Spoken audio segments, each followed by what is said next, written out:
Coger un budget súper estrecho y satisfacer las necesidades del director bajo según qué circunstancias es un reto grande. Muchas veces que grabamos con celebrities es como, no, tenemos 5 horas con esta personita, pero queremos hacer tanto y tanto, voy a buscar esta locación aquí y hago combo con esta otra que está aquí al lado, pero hago un pre-light para que el celebrity llegue justo cuando ya está todo seteado y engrasado y ensayado, entonces nos vamos directamente a lo que vamos. Yo ya sabía que había ganado un Emmy. Fue una experiencia súper padre, sobre todo para mí que estaba muy joven, estaba en la carrera de comunicación y haciendo esto y empezando y súper padre parar de ahí, de recibir una estotilla y que tuviera tu nombre. En México un día de filmación normalito, digamos base, son 80, 100, 110 personas. Los drivers son solamente los drivers. Que ponen las carpas, solamente ponen las carpas. O sea, hay un despliegue bastante mayor que aquí en España no se tiene. Aquí esta persona hace esto, pero también hace esto. Los crews son aquí muy reducidos, o sea, 30, 40 personas ya es un crew un poquito hacia lo arriba, lo normal, ¿no? Si eres lo suficientemente bueno para ser un referente en eso, te conviene 100%. Si tú sabes que es, hey, a mí me encanta el humor y es a lo que yo tiro y lo que mejor hago, creo que sí conviene, porque si creas un referente y creas un nombre como el director de esto. El mercado se ha adaptado naturalmente a esa nueva necesidad y por eso yo creo que se han creado esa cantidad de nuevas productoras. La vida de las campañas ahora es mucho más pequeña, ¿no? Entonces el dinero que antes usaban para una campaña al año, que les duraba todo el año, lo están haciendo repartiéndolo en 10 campañas pequeñas. Todo se acaba tan rápido que entonces tengo que estar vigente una vez cada 2 meses. Ya estamos grabando. ¿Qué tal? ¿Cómo estás, Mateo? Muy bien, muy bien. ¿Y tú, Antonio? Muy bien. Esta mañana estar aquí y gracias por la invitación. Y gracias a ti por venir. Que, bueno, ya sé que no vives muy en el centro, pero al final salir de Madrid y de alrededores también, coger el coche, pues entiendo que... Es una vueltita. Sí. Pero todo bien, todo bien. Muy bien. Pues lo primero que suelo hacer con los invitados, para evitar yo hacer una introducción errónea, es que se presenten ellos mismos. Bueno, yo soy Mateo Loeje, soy productor ejecutivo en Somos 5. Llevo bastantes años en producción, te diría que unos 8, que he pasado de muchos lados y muchos puestos, pero sobre todo a nivel producción. Como unit en México estuve varios años en la publicidad, luego unos años como asistente de dirección y luego empecé como coordinador de producción ejecutiva en una productora de publicidad, ya solamente en una sola, porque antes trabajaba en muchas, que se llama Árbol, que se llama Árbol, y luego ahí estuve como productor ejecutivo unos años. Me vine acá a España a hacer un máster en gestión de proyectos y empresas audiovisuales en la ICANN. Y terminandito empecé a hablar con Johnny ahí en Somos 5 y salió la oportunidad de poderme incorporar como productor ejecutivo ahí. Y ha sido lo que he estado haciendo ahorita por los últimos 8 o 9 meses que estoy ahí. Tuve la oportunidad de hacer que fue donde realmente me enganché, pero de hacer un reportaje para Telemundo Denver cuando estaba en México y mi prima trabajaba allá, que nos ganamos un Emmy local del charter de Colorado por ese reportaje, y realmente ahí, porque eso fue cuando yo estaba estudiando comunicación y ahí me clavé mucho en lo audiovisual y en la producción y en esas andamos. Entonces ese sería un resumen. Qué bueno, qué bueno. ¿Y qué edad tienes? Porque me parece que eres muy joven, ¿no? Sí, tengo 28 años. ¡Wow! 28 años, pero empecé a hacer contenidos desde la preparatoria, que aquí es el bachillerato. Ajá. Y ya de ahí me seguí toda la carrera y desde antes me seguí con eso. Claro, o sea, que tú directamente, o sea, terminaste y te lanzaste directamente a la industria, porque hay mucha gente que entre medias suele dar un poquito de vueltas, ¿no? Pero tú fuiste directo, a ti te pasó como a mí, que yo terminé, yo ya sabía desde los 15 años qué quería hacer y no perdí el tiempo. Sí, un poquito, digo. Ahí andaba entre medicina o comunicación y terminé haciendo comunicación. Casi lo mismo, ¿verdad? Ajá, muy parecido. Pero sí, o sea, empecé desde antes porque tenía un tío que era fotógrafo y él me metió mucho en la fotografía. Y desde ahí me clavé mucho, luego empecé a hacer videitos y algo de contenido, y en la carrera trabajaba en la escuela haciendo contenidos para la escuela, y ya después empecé a trabajar incluso dentro de la carrera como asistente de producción para publicidad. Realmente, desde que entré en la publicidad, me quedé en la publicidad. Bueno, en algún momento quería hacer cine, pero la publicidad me enganchó y me gusta y ahí he seguido. Es que la publi engancha, ¿eh? Sí, sí, Es que contar historias en muy poco tiempo es tan retante y además los tiempos son... tiene como esa cercanía al videoclip y es tan creativo. Y a mí yo también cuando en 2014 es cuando empecé a acercarme a agencias y a creativos y empecé a aprender. Y eso fue lo que me enganchó, porque yo venía de dirigir videoclips y de hacer otro tipo de contenido y se me asemejaba mucho a ese mundo. es que justo, o sea, creo que a mí lo que me ha encantado de la publi es que es muy rápido, entonces siempre tienes que estar muy en los pies pensando, resolviendo, haciendo diseños de producción eh, interesantes que entren en estos tiempos y que quepan en este dinerito, porque no es el mismo tampoco que la fricción, que digo, también tiene sus retos, y sobre todo que son cosas que van cambiando siempre, ¿no? O sea, el proyecto, nunca, no te tocan dos proyectos iguales, entonces siempre es muy divertido volver a agarrar una creatividad nueva y pelotearla con el director y pelotearla con el equipo de producción y hacer este diseño que encaje para esto, ¿no? Entonces, es lo que a mí me gusta mucho. Y además, es muy creativo la producción ejecutiva, porque aunque, bueno, lo nuestro como directores sea otra historia a nivel de creatividad, pero vosotros, joder, a veces coger un budget súper estrecho y satisfacer las necesidades del director bajo según qué circunstancias es un reto grande. Claro, yo creo que ahí está la parte, la parte que más me gusta, que es como decir, hey, ¿cómo agarro esto y lo pongo en este dinero? O lo pongo en estos tiempos, porque también, no sé, muchas veces que grabamos con celebrities es como, no, tenemos 5 horas con esta personita, pero queremos hacer tanto y tanto, tanto, y tenemos estas locaciones. Entonces, lo padre de eso y lo creativo de eso es cuadrar este rompecabezas en el sentido de bueno, pues voy a buscar esta locación aquí y hago combo con esta otra que está aquí al lado, pero hago un pre-light para que el celebrity llegue justo cuando ya está todo seteado y engrasado y ensayado, entonces nos vamos directamente a lo que vamos. Sí, es muy creativo y la verdad es muy padre. Qué bueno. Yo ya sabía que había ganado un Emmy, porque yo siempre investigo a los invitados primero. Mira, Y cuando lo has mencionado, digo, pues directamente nos vamos a meter ahí. Cuéntame un ok. poquito, extiéndete ahí un poquito para saber los detalles. Pues yo estaba en la carrera y estaba haciendo contenidos para la escuela, sobre todo entrevistas o un poquito como activaciones para la parte de admisiones de la escuela y jalar a gente para la universidad. Y mi prima trabajaba para Telemundo Denver en ese entonces como reportera al aire, ¿no? Y ella se quiso venir a México porque le interesaba mucho hacer esta pieza sobre el peyote en México. El peyote Ujú. es un cactus que tomaban los indígenas para hacer viajes espirituales y religiosos, ¿no? Y se volvió muy de moda en este New Age un poquito, como ir con chamanes y hay un pueblito en México que se llama Real de 14 que tiene mucho turismo basado alrededor del peyote y ir con chamanes y encontrar este nuevo viaje espiritual en la modernidad, no sé. Entonces mi prima quería venir a México y me dijo, oye, ¿quieres tú hacer la parte, digamos, yo hago la parte del reportaje y tú me cubres a nivel, manejé el dron, dos cámaras que nos llevamos, encuadres y demás. Entonces yo le hice como de su videógrafo. eh, y realizador en ese sentido audiovisual y Ujú. ella se encargó de la parte del research y de las entrevistas y de conseguir a la gente. Entonces fue eso, nos fuimos a este pueblo en Real de 14 a grabar esto y tenía como dos partes, una parte sobre el turismo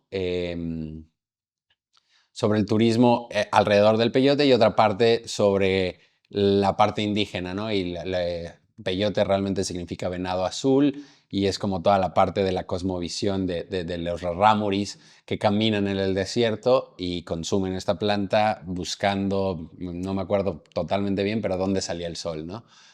Entonces fue muy padre. Luego de eso salió el reportaje, nos fue bien, o sea, les gustó a Telemundo y lo metieron ellos mismos de Telemundo a los Emmys del chapter de Highlands, creo que se llama, que porque los Emmys nacionales y luego hay por chapters en Estados Unidos que va como por zonas regionales. ¿Según estados o según...? No es necesariamente estados, ¿eh? Ah, vale. O sea, no sé cómo se dividen, pero tienen diferentes chapters, diferentes zonas. Ajá. Y este es el de Highlines. Y ahí lo metimos y pues me dijo, oye, estamos nominados al final del Qué día guapo. para mejor reportaje sociocultural. Y fui yo a Denver, estuvo padrísimo, porque yo dije, nada, si nos ganamos un Emmy estaría muy interesante el viaje y al final del día sí ganamos en mejor reportaje sociocultural.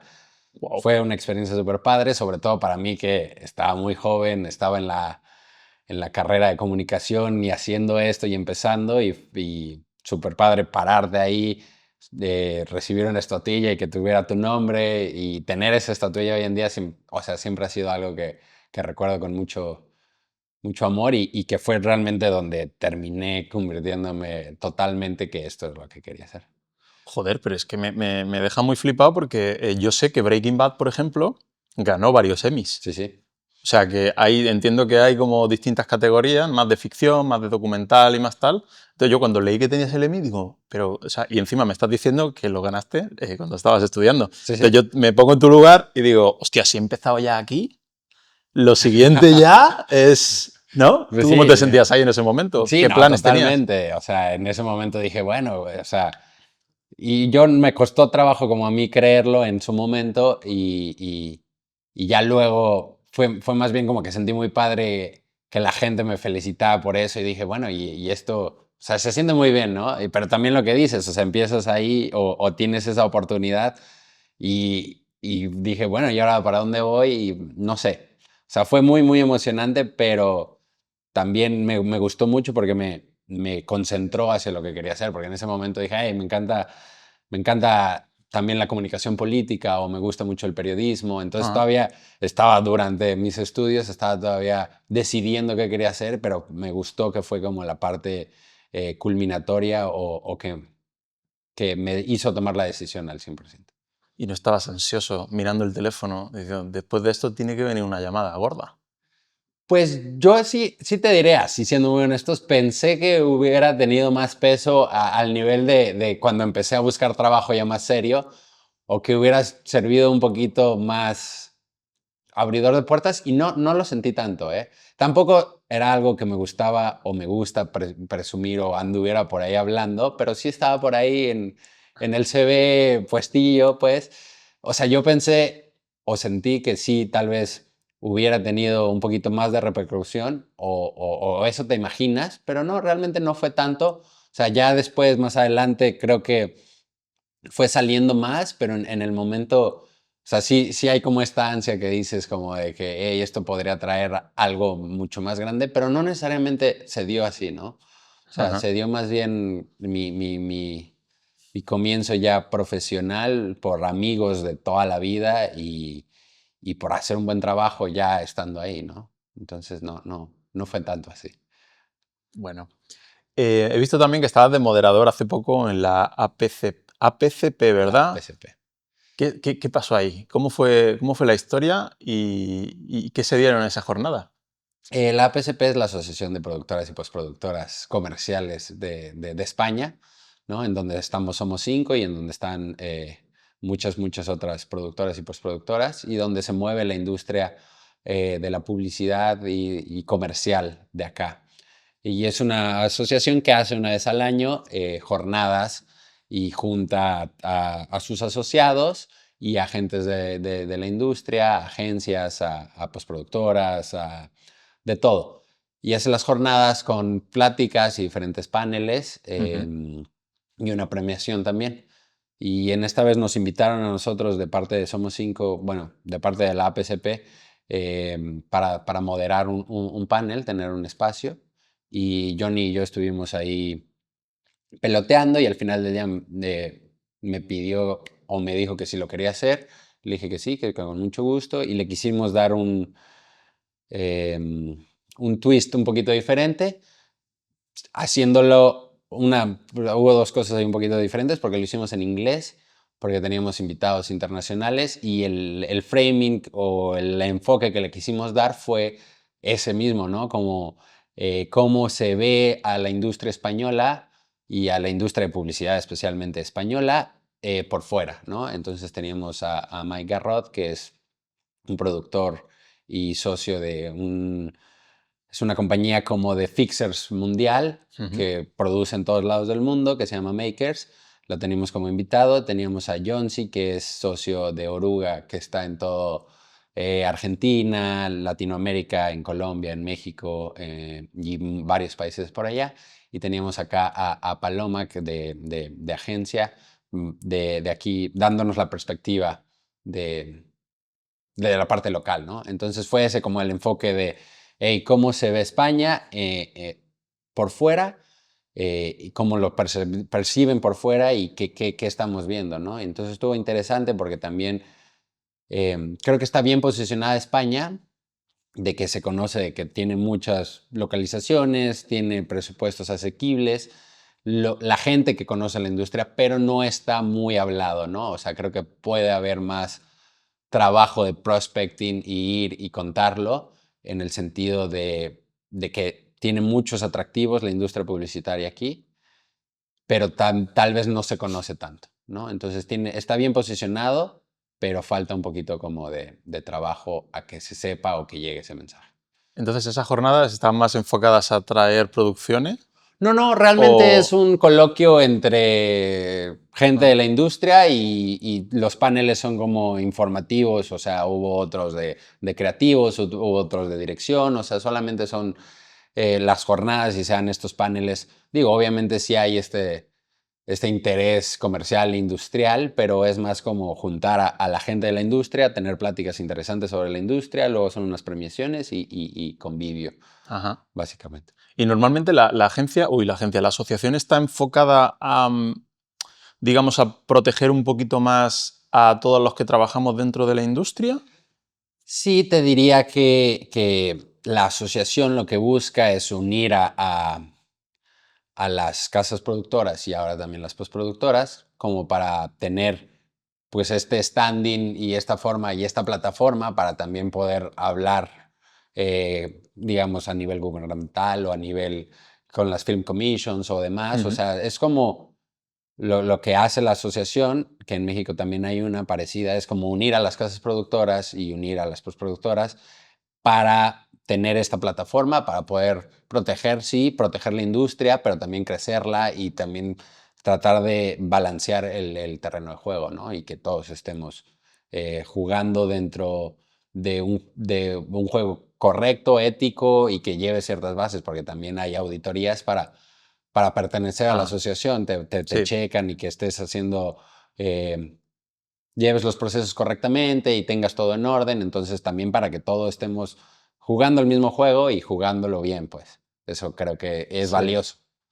Y hay una cosa que se habla mucho, sobre todo entre directores, de si en algún momento se ha tratado o hay intención de cambiar el asunto de los pitch, para que a lo mejor los tratamientos sean remunerados o que en ciertas ocasiones no haya tantos directores convocados a un mismo pitch. ¿Eso tú crees que es algo que se trata y que va a cambiar? ¿O en qué punto está, tú crees? Pues no sé, la verdad, cómo esté a nivel, digamos, por fuera, yo te podría dar ahí nada más mi opinión personal. Creo que sí está cambiando, sobre todo porque ya muchos directores cobran los pitches, pero al final del día es encontrar un balance, porque también ahí, Ujú. ¿quién paga ese pitch, no? O sea, porque las casas productoras, al igual que los directores, estamos haciendo la apuesta con ustedes, ¿no? No, O claro, sea, las y estamos productoras haciendo no... el esfuerzo con ustedes y muchas veces las productoras, nosotros estamos más que dispuestos a invertir en el pitch y si hay un director que nos interesa o que es un proyecto que nos interesa a nivel, porque es padre, ¿no? Hay proyectos que dices, lo quiero y Sí. estoy dispuesto a hacer esta inversión, pues se hace, ¿no? También nosotros estamos dispuestos y creo que hay mucha flexibilidad en eso y de hablar las cosas nada más directamente. Hay muchos directores que te dicen, yo directamente sí lo cobro, hay otros que no, pero si lo ganamos vamos viendo. Entonces creo que eso es algo que no sé exactamente en poder de quién esté, porque viene o el sistema que hemos manejado Claro, en cuestión de publicidad de toda la vida, y que va cambiando, porque también ya hay proyectos que ya no es un pitch con tanta gente, o sea, ya me ha pasado bastante en estos últimos años, que es como, no, yo nomás quiero ir con 2, que ya vayamos claro. bastante más pulidos para que no trabajemos 4 que sin sentido, ¿no? Entonces, también me ha pasado que ya viene de parte de las agencias, que creo que eso también es súper padre, que es que dentro de nuestros presupuestos consideramos los tratamientos de las otras productoras. Digo, eso nada más me ha pasado una vez y entonces así ya podemos, pues, o sea, si eso empezara a pasar desde parte desde el inicio del proceso, Claro. pues podría igualar eso un poquito y podría empezar a ser una realidad. Pero en este momento creo que todavía estamos em, entendiendo o viendo este nuevo escenario. Y es que hace tiempo escuché a Ian Ponchewell que habló de eso y habló de que él pensaba que las agencias deberían de destinar una parte del budget a esa convocatoria en el pitch porque consideraba que las propuestas de los directores ayudaban a los creativos a darle forma y a imaginarse su campaña e incluso le aportaban puntos de vista creativos que les podían ayudar a hacer crecer la campaña y por lo tanto, aunque no se lo llevase uno u otro, que debería estar considerado como parte de la inversión en la campaña. Pues claro, o sea, es trabajo al final del día de todo el mundo, de los Ujú. directores, de los productores, de las casas productoras que le metemos para tratar de ganar los proyectos. Y sí, te digo que me ha pasado que nada más me ha pasado una vez que desde parte de la agencia ya nos pedían considerarlo para el que se lo ganara le pudiera dar ese poquito a las otras casas productoras. Sin duda, creo que también hay una parte delicada porque al final del día las agencias tienen su otra batalla, ¿no? Nosotros vemos la batalla de este lado, pero Sí, las agencias y los creativos y los productores de agencia y los cuentas también tienen su batalla de su idea y de pelear el presupuesto que su idea necesita y lo que puede tener el cliente. Entonces creo claro. que es una balanza muy complicada y Sí, estamos sí, sí. nosotros al final de esta línea, ¿no? O sea, nos toca la colita, que es la parte de llevarlo y ejecutarlo y hacerlo, Sí, pero al final del día está todo esto detrás que ni conozco tampoco tan a profundidad. Creo que es una iniciativa loable, pero que tenemos que ver si se puede claro, y viene de allá, no viene tanto de nosotros. claro, claro. Y cambiando de tema, he visto que llevas 6 meses ya en Somos 5, ¿verdad? Sí, empecé en julio del año pasado. ¿Cómo te trata España? Muy bien, o sea, muy contento. Es diferente a producir en México, pero me gusta mucho. En Somos 5 es una gran productora, me siento muy a gusto ahí. Creo que tenemos un ambiente súper padre y un proyecto muy interesante. Qué bueno. ¿Y qué diferencias ves tú, o sea, de forma genérica, en producir bueno, en Norteamérica? Al final, México es Norteamérica. Correcto. ¿Y Sudamérica también has hecho algunas producciones? No me ha tocado, ¿eh? Realmente en mi carrera hice México y Estados Unidos y sobre todo mucha producción, o sea, mucho servicio de producción Ajá. de Estados Unidos se va a Sí, México porque es un poquito más barato y tenemos muy buenos técnicos. Te diría, a ver, la diferencia sobre todo, creo que nosotros, o bueno, México se acostumbró o está enseñado a producir como lo hace Estados Unidos. Y eso es muy a la grande, con crews muy grandes, con un despliegue mucho mayor al que veo aquí en España, en sentido de crew. mm, Pero es muy interesante porque, o sea, en México un día de filmación normalito, digamos, base, son 80, 100, 110 personas, porque traes encargado de no sé qué, el que maneja, los drivers son solamente los drivers, el que pone las carpas solamente pone las carpas, o sea, hay un despliegue claro. bastante mayor que aquí en España no se tiene, o sea, aquí en España al principio fue mi primer como choque, ¿no? Choque O sea, frontal. como que dije, ok, aquí esta persona hace esto, pero también hace esto, los auxiliares o los ayudantes de producción hacen esto, pero también manejan. Entonces, los crews son aquí muy reducidos, o sea, 30, 40 personas ya es un crew un poquito hacia lo arriba, lo normal, ¿no? Entonces, sobre todo en el mercado nacional. Entonces, ese fue mi primer choque, que también me parece muy interesante, porque al final del día la industria se está yendo hacia cositas con presupuestos más bajos y con formas de resolver más creativas. Entonces, extrapolar también esta forma de producir de España, que me parece súper efectiva, llevársela a México, creo que también podría tener un nicho ahí interesante, ¿no? Eso fue el principal y el mayor choque, te diría, al nivel de la ejecución. Pero de todo lo demás, al final del día, los procesos, la, la- la política, el amiguismo y lo bien que te lo pasas es muy parecido. Pero ¿y en México entonces las crews son de ese tamaño en producciones nacionales o porque la mayoría de las producciones son service de Estados Unidos?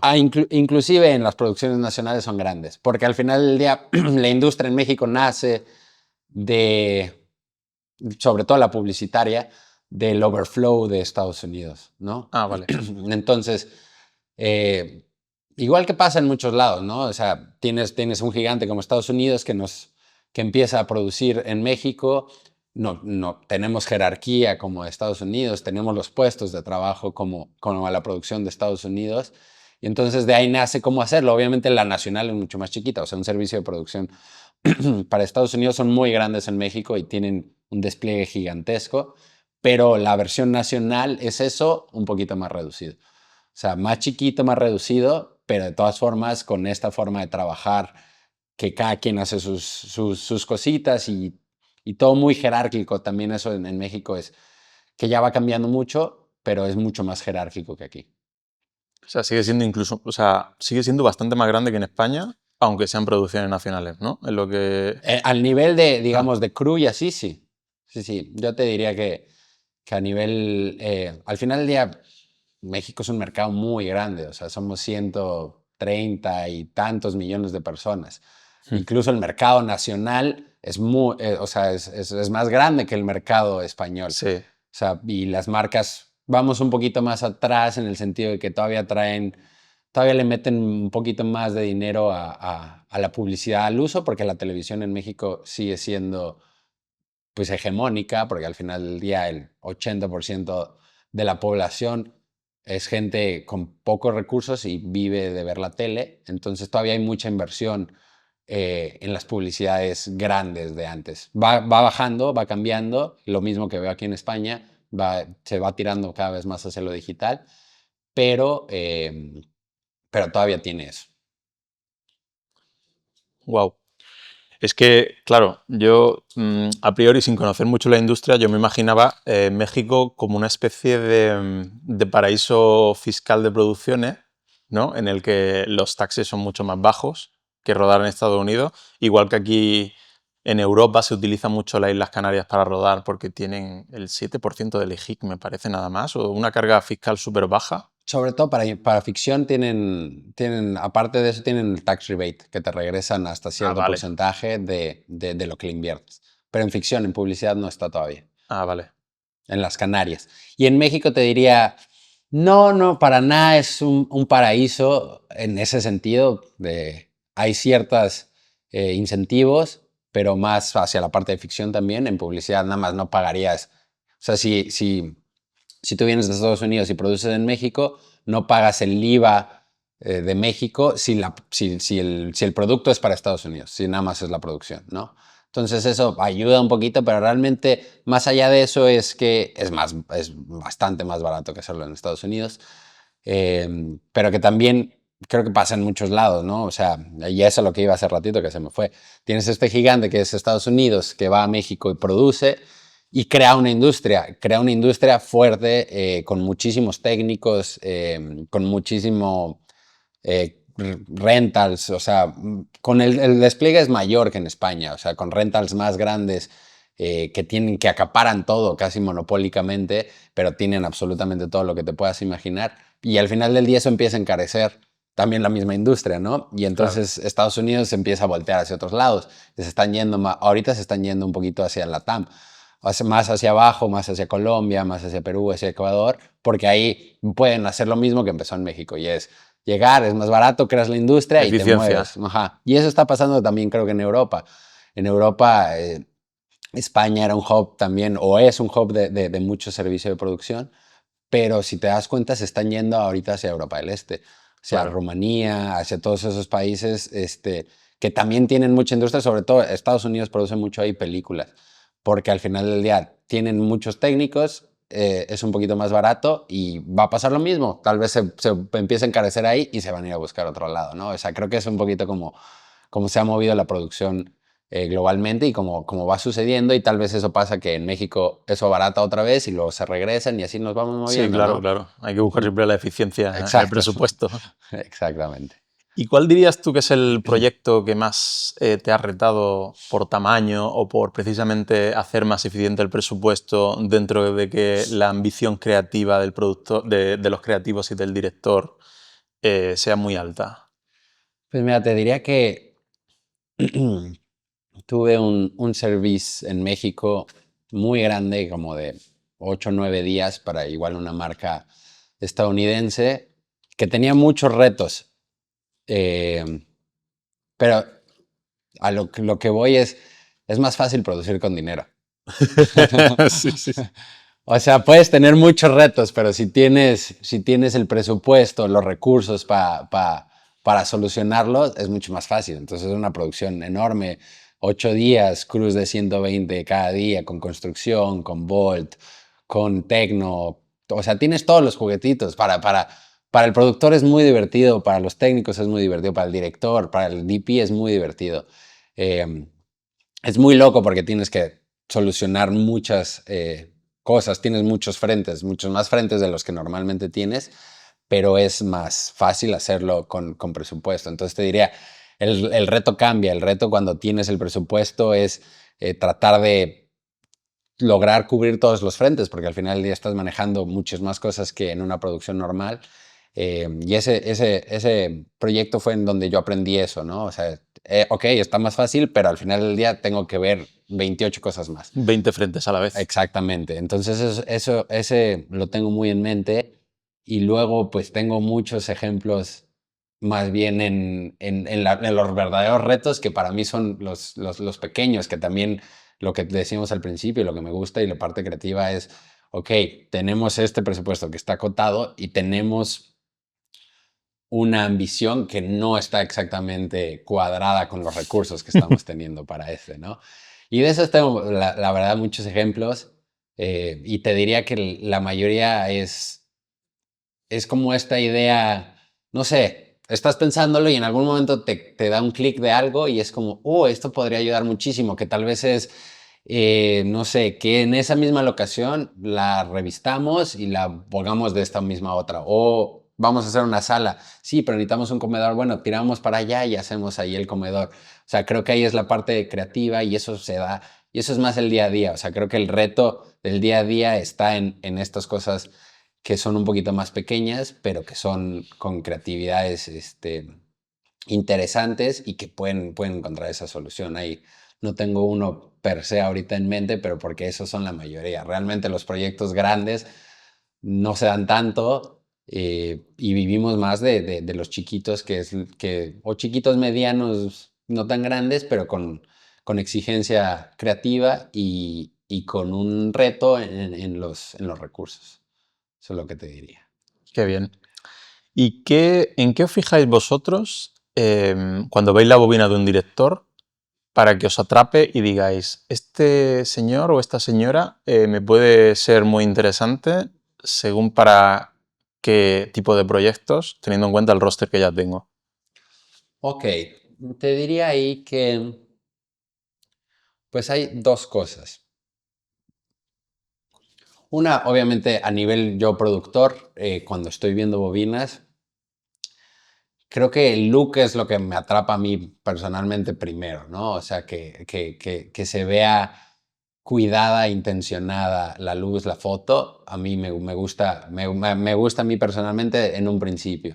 Ya después de eso pasaríamos a una cuestión de cómo se ve en cuestión de acting o en cuestión de terminados y demás, porque algo gracioso pasa, bueno, o no gracioso, pero interesante, que es que hay directores muy chiquitos que han hecho cosas muy pequeñas, pero desde el principio ves ahí algo, ves un craft, ves una intención, ves un cuidado, y que hay incluso directores más grandes que no lo tienen, ¿no? Que no tienen Ujú. este luxillo, que para mí es, ni siquiera sé especialmente cómo decirlo, pero es algo de que veo y veo reels y veo publicidad y veo contenidos, que es algo que ves en un principio, ¿no? Ni siquiera tengo muy claro qué es, pero como que lo siento.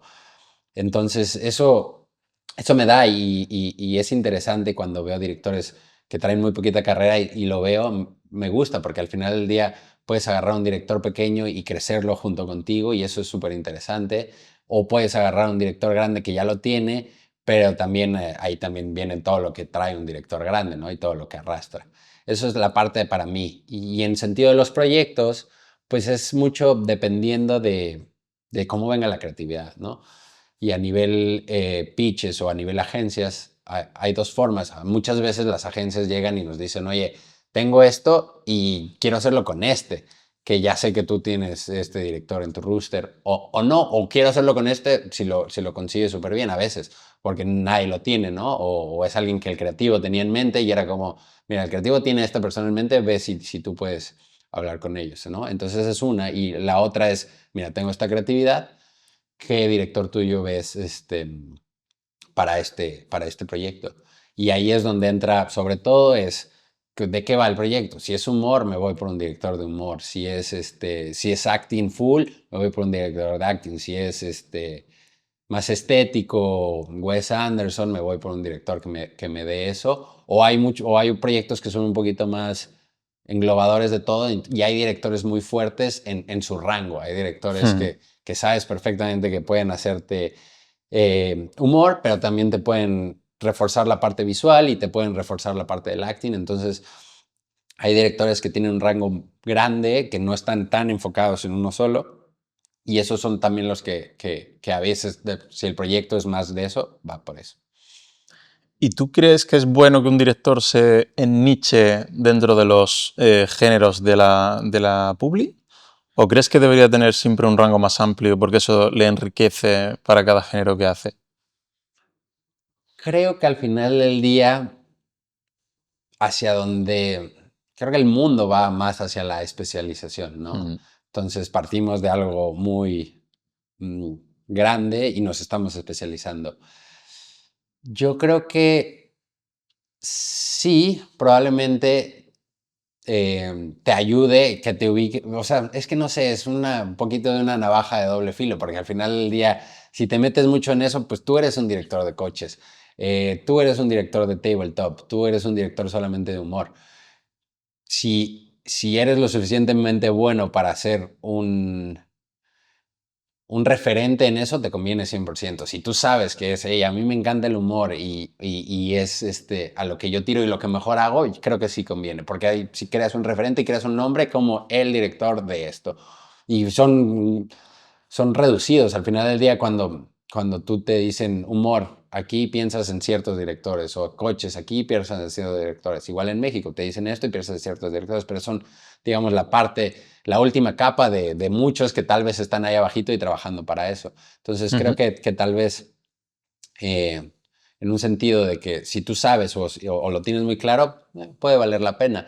Si no, también creo que hay mucho valor en el director con bastante rango, pero que de todas formas hay algo que sobresale, ¿no? Aunque tú tengas el rango, sabemos que sí, tienes el rango, pero aparte tú eres muy de cámara fija y buen look, o no sé, tú tienes también el rango, pero eres muy dinámico en tus movimientos de cámara. O sea, también creo que debe haber un diferenciador, sí, no puede ser nada más un buen director en plain con rango, o sea, hay un diferenciador, pero no necesariamente es en el género, Es también en la realización, es también en el en la montaje y realización. en la energía.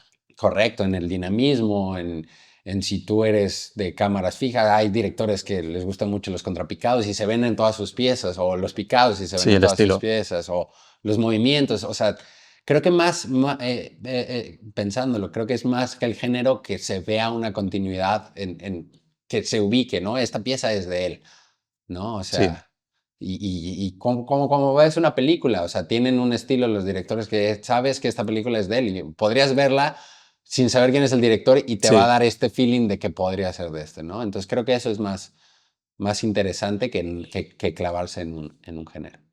Y yo imagino que vosotros recibís, pues, no sé cuántas bobinas recibiréis al día. Me imagino que Algunas. bastantes. ¿Qué recomendarías tú a los directores más junior que deberían mejorar en las bobinas? Porque yo me imagino que te ves algunas que dices tú, en el segundo 5 ya estás diciendo, uff, Sí, sí hay algunas que desde que entran realmente sabes que no, pero, pero no sé si es la mejora de la bobina o que a veces pues es seguirle trabajando y seguir haciendo cositas y no necesariamente lo que yo hablaba con un gran amigo que es DP es que pues no necesariamente tienes que tener trabajo para hacer bobinas, ¿no? Hay muchos directores, inclusive como tú, que hacen proyectos personales o que salen y graban algo cotidiano y ahí están experimentando, creciendo, moviéndose y que eso puede salir alguna cosita ahí que sea más atractivo que un proyecto que hiciste muy al principio y que todavía no lo tenías muy claro, ¿no?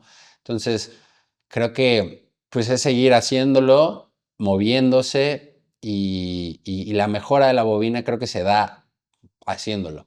No, o sea, no hay ninguna otra forma para mí, porque al final del día, si tú tienes este material y la bobina va a ser la misma, ¿no? O sea, creo que lo que necesita es más y más y más para poder llegar. ¿y tú no crees que a lo mejor hay gente que tiene proyectos muy buenos, que a lo mejor has tenido la paciencia para ver la bobina entera, pero que los 10 primeros segundos ya te estaban haciendo que Bueno, la parases y dices tú, hombre, a lo mejor si la estructura del reel me lo haces, a lo mejor al principio me enseñas cosas muy rápidas de pinceladas de varias campañas o varias marcas que hayas hecho y luego te paras un poquito más en cada una de ellas? ¿Sabes? Es como un poquito el que tú no hagas ya te entendí. scroll en la bobina para pasar a otro director, Ya te que entendí. tiene buenos proyectos, pero que no los ha presentado bien. Bueno, sí te diría que sí, o sea, obviamente son los primeros segundos lo que realmente engancha y más en el mundo que estamos viviendo hoy en día, ¿no? Entonces sí, o sea, lo primero debería de ser lo más potente para mí y pueden ser pequeñas cositas, pero al final del día, o sea, tampoco es como que, es muy raro que veas una bobina de todas formas de pe a pa, ¿no? Sí, Entonces yo, por ejemplo, si veo el principio, me interesa un poquito, incluso me salto y me voy saltando a ver qué pasa. Igual cuando son por Vimeo, o sea, tampoco veo el comercial completo, sino que llego, lo abro, veo claro. que me gusta y le adelanto ahí tantito. Y es eso, entonces si tú sabes que hay algo que es atractivo, yo me empezaría con eso y sí, empezar con eso y ya luego te vas a mostrar lo demás. Pues ahí hay un highlight para que lo sepáis, para los que queréis presentar bobinas a productoras, que lo tengan claro, porque yo me pongo en vuestro lugar, que dices, tengo 10 minutos para ver 20 o 30 bobinas o las que sea, muy poquito tiempo, porque estáis siempre liados con una historia, y yo creo que tiene que la gente aprovechar todos los segundos que tengáis vosotros disponibles para presentar los trabajos. Es muy importante porque a lo mejor hay mucha gente que tiene talento y que no consiguen proyectos por eso y vosotros también os perdéis el talento de esa persona. Entonces creo que eso era algo... Sí, totalmente. Y creo que algo importante que nos pasa a todos, porque al final del día los proveedores o directores o técnicos o artistas o DPs nos buscan a nosotros y nosotros estamos buscando a las agencias y a los creativos. Entonces, el trabajo que hacen los mismos directores, nosotros lo estamos pensando como para también mandar nuestro reel como productora a los creativos, a las agencias, a los productores de agencia. Entonces, ese trabajo se da igual. Creo que algo importante sobre todo con eso es lograr concretar, sentarse con Ujú. alguien en persona, ¿no? Lo que tú y yo hicimos, que fue llegarnos, platicar, vernos en persona y así te tienen en top of mind, porque al final del día llegan muchas cosas o llegan muchas propuestas y luego llega un proyecto, pero la última persona con la que yo hablé fue contigo, ¿no? Entonces te tengo aquí en top of mind y lo mismo pasa con las agencias, con las Claro. productoras, ¿no? O sea, tratar de mantenerse en top of mind creo que es donde se crea realmente la relación y eso y un poquito de suerte y timing que es como, esto pasó y luego entró esto que Sí. entraba bien para mí y entonces ya me tenía en mente, ¿no? Sí, porque al final el dinero que tienen las marcas para invertir es más o menos el mismo, un poquito más, pero las campañas han diversificado la creación de assets, ¿no? De tal manera que al final hay una campaña grande a lo mejor que es la que se lleva yo qué sé, el 50 al 70%, no sé, estoy diciendo por decir. Y antes, como no existían estos contenidos tan rápidos o esos contenidos más de YouTube y tal y cual, las producciones se han diversificado y también las productoras pequeñas o sea, el mercado se ha adaptado naturalmente a esa nueva necesidad y por eso yo creo que se han creado esa Claro. cantidad de nuevas También hay productoras. algo que mencionas que es muy interesante, es que bueno, antes una campaña te duraba 1 año, 2 años, y hacías una sola campaña grande poniendo tanto dinero. Y ya hoy en día no, porque al final del día pasó el Super Bowl hace unos días y invirtieron muchísimo dinero en eso y ya no estamos hablando de eso, ¿no? O sea, la vida de las campañas ahora es mucho más pequeña, ¿no? Entonces el dinero que antes usaban para una campaña al año que les duraba todo el año, lo están haciendo, repartiéndolo en 10 campañas pequeñas para tener esa vigencia y para tener ya todo se acaba tan rápido que entonces tengo que estar vigente una vez cada 2 meses o sacar algo una vez cada 2 meses. Entonces el dinero se repartió en cosas más pequeñitas, pero más frecuentes, ¿no? Entonces, ahí, como bien dices, es donde están haciendo otras cosas y otras oportunidades de negocio. Muy bien. ¿Y en dónde tenéis puesto el foco en términos de crecimiento, de futuro y de adaptabilidad a lo que se viene a nivel nacional e internacional? ¿A nivel personal o a nivel Somos 5? Cuéntame las dos si quieres. A nivel Somos 5 creo que se vienen tiempos muy interesantes, ¿no? O sea, estamos con todo lo de la IA, creo que ha creado mucha incertidumbre en la industria, pero yo creo que es un proceso de adaptabilidad igual que el que hemos tenido con todas las nuevas tecnologías, igual cuando empezaron las cámaras digitales, igual que cuando empezó la tele ante el radio. Estamos teniendo un momento de adaptabilidad que crea un poquito de bruma en este momento, en el sentido de, hey, ¿qué se va a ir a la IA? ¿Qué se va a quedar en lo físico? Y creo que no lo tenemos tan claro, sobre todo porque está cambiando mucho la tecnología, ¿no? La tecnología está siendo muy rápida. Entonces, creo que hay ciertas cosas que nunca le vamos a poder quitar el toque humano, sobre todo a las cuestiones de acting y el humor. Y hay otras campañas que van a poder tener mucho, o sea, o crecer mucho con la IA, cositas muy pequeñas o promos muy pequeñas que realmente ya ni tiene tanto sentido producir porque voy a hacer una vez a la semana, tal vez se vaya para allá, ¿no? Pero a sentido hacia dónde vamos, creo que lo que queremos o lo que busco yo, y también Somos 5, estamos alineados con respecto a nuestra intención es asentarnos en la parte de las agencias, buscar crear nuevas relaciones, crear nuevos proyectos más grandes que nos permitan hacer un poquito cosas más grandes, con más intención, pero no desatender lo que es la parte de los contenidos más pequeños, que al final del día es lo que nos da flujo como productoras y como para mantener el día a día son las cosas pequeñas, pero también tratar de reforzar la parte más hacia afuera, internacional, que va con respecto a lo que tuvimos en el panel de la APCP y reforzar las relaciones en las agencias de aquí nacionales de España en proyectos más grandes. Te diría también que hay una parte y un brazo que estamos desarrollando en Somos 5, que es la parte de content, que también es una parte muy interesante porque la industria se está moviendo hacia allá. Tal vez ya no es una publicidad al uso en la de, hey, ve mi marca, es esta, pero más bien crear narrativas que atrapen a las personas que nos ven, a nuestros públicos, pero que no es tan obvio, ¿no? Entonces es una historia de algo que va con relación a la marca, pero no te estoy vendiendo la marca directamente, ¿no? Sino te estoy contando una historia y ya al final ves algo de la marca o lo firma la marca y es una pata que estamos creciendo ahí en Somos 5 para tratar también de atajar ese frente. ¿Es una pata enfocada a marca 100%? Es una parte enfocada, sí, más directamente hacia el cliente directo. y a la creación de estos contenidos para el cliente directo.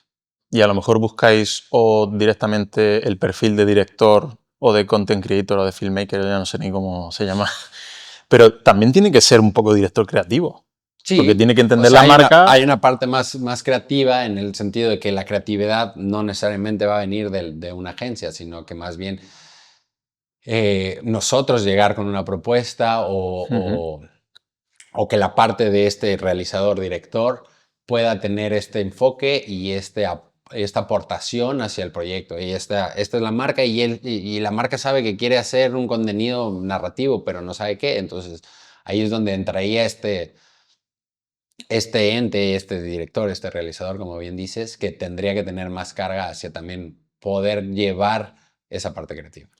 Es que yo con mi productora tengo siempre ese enfoque, o sea, trabajo más al final con marcas que con productoras y con agencias, porque precisamente yo creo que las marcas están demandando un poquito más que la marcha sea directa, que el esfuerzo y la comunicación sea ya directa desde donde están los objetivos de marketing y los conceptos de marca directos en el craft.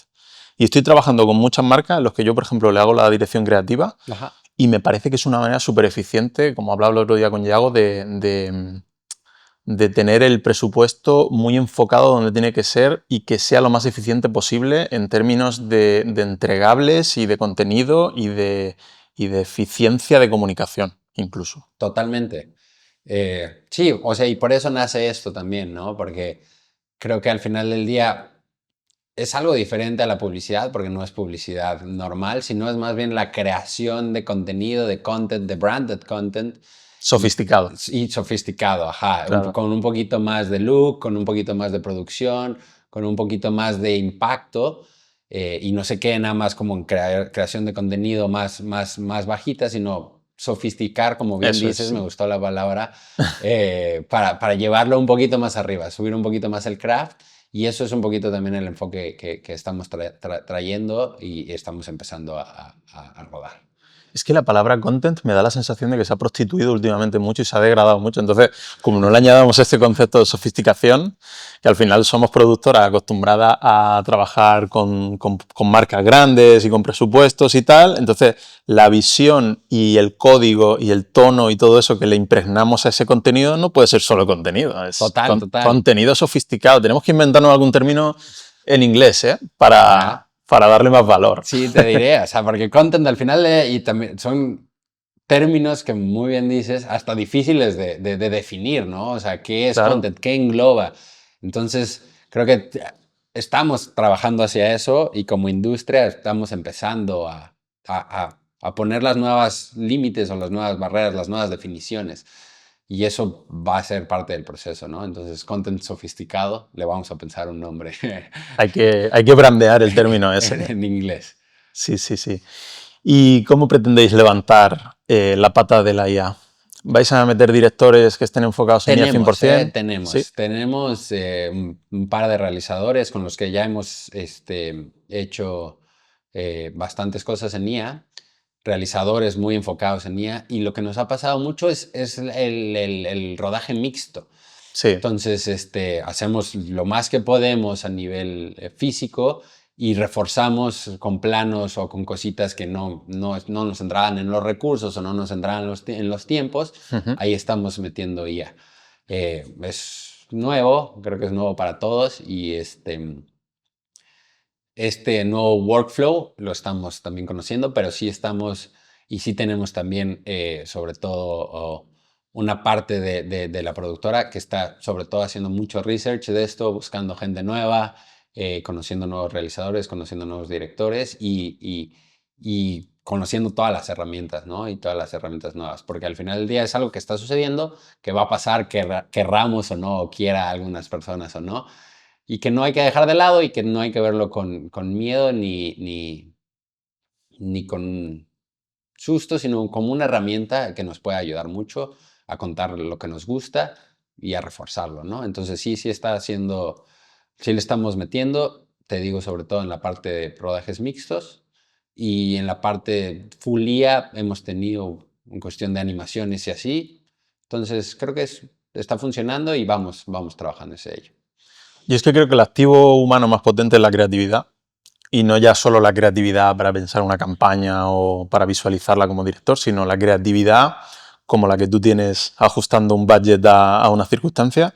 Y al final la IA está caminando en todos los aspectos más técnicos o más de aligerarnos tiempo, y lo que no va a poder, por lo menos a corto plazo, sustituir es nuestra creatividad. Entonces, si nosotros nos enfocamos todos en potenciar nuestra creatividad, cada uno en su área, la IA es un potenciador, es una palanca.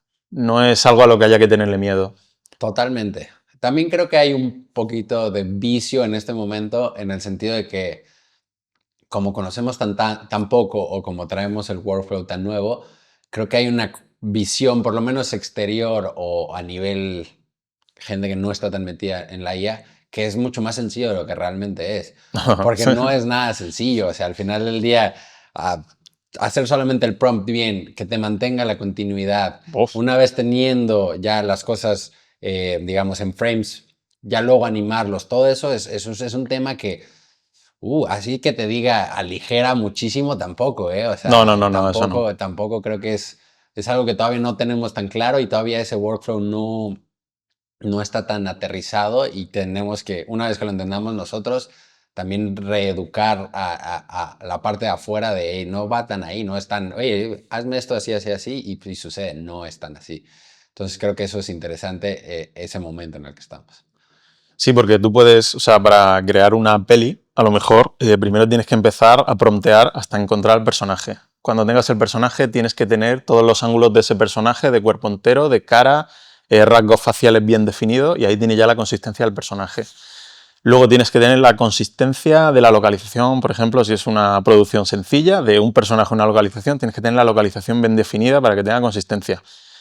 Y eso que ya es un trabajo en sí potente, Mucho, luego que lo ponte con el mantenga movimiento. también. Claro, luego ponte con el movimiento de cámara. Uy, el movimiento de cámara, la consistencia de las formas, las físicas. Es que no, la gente se cree que metiendo un prompt en ChatGPT te saca una imagen y no. O si se meten en VO3 o en Higgsfield un día, pero que va, para nada. Así es, entonces eso es interesante, entender eso. Y una vez entendido eso nosotros como creativos, como industria, también poder sacárselo al mundo, porque también ahorita lo que digo, creen que es más fácil de lo que es y realmente no tanto. A mí se me ha ocurrido una cosa que puede ser una muy buena vía de negocio para las productoras. Y puede ser como una pata tecnológica vinculada a la IA, en la que a bien o a agencias o a marcas que les sirva como una especie de formación para que ellos mismos puedan crear ciertos contenidos. Eso puede servir para ciertas estructuras que sí tienen gente que se pueda dedicar a eso, y se puede convertir en una vía de negocio muy rápida como una especie de formación o consultoría. Pero ¿cómo sería? O sea, Es una productora que ya tiene un departamento con todo sistematizado, los workflows bien claros y tal, y que ese departamento forme a agencias y a productoras para que creen contenido. ok. Eso puede ser una manera también. Porque a mí me mola mucho la idea de las producciones híbridas. Porque además yo soy un friki de las lentes, a mí la dirección de fotografía me gusta mucho, yo estoy siempre viendo que si las Angenieux de 16 milímetros, los Cooke, los tal, yo siempre estoy obsesionado con eso. Y me mola mucho eso y soy un romántico y no quiero perder eso, pero la creatividad, o sea, la palanca que supone para la creatividad de un director la IA y la generación de vídeo en IA me parece hiper guay. Sí, sí. Pero a nivel de negocio, para una productora creo que puede ser una cosa muy interesante. Sí, o sea, sobre todo, o sea, pero tú dices como capacitar, Capacitar, sí. como tenerlo todo muy claro y empezar a capacitar. Digo, creo que es buena idea, pero creo que también sería finito porque al final del día... Pero es que hay algunos clientes que no van a estar dispuestos a pagar el servicio de esa creación, pero sí están dispuestos ahí. Entonces puedes tener a lo mejor un espectro de cliente más amplio. Ya. Es buena idea. Te digo, está todo tan nuevo que están saliendo cositas todos los Sí. días, todas las semanas sale algo nuevo, o sale un nuevo motor, o sale un nuevo programa. Es un momento muy interesante, creo. Y hay una pregunta que me gusta a mí hacer siempre al final, dentro del podcast, que la estoy como convirtiendo un poquito en algo ya de marca del podcast. Ok. ¿Hay alguna campaña que a ti te haya removido por dentro a nivel personal, que tú hayas dicho, wow, esto me ha hecho cambiar algo en mí? Mm.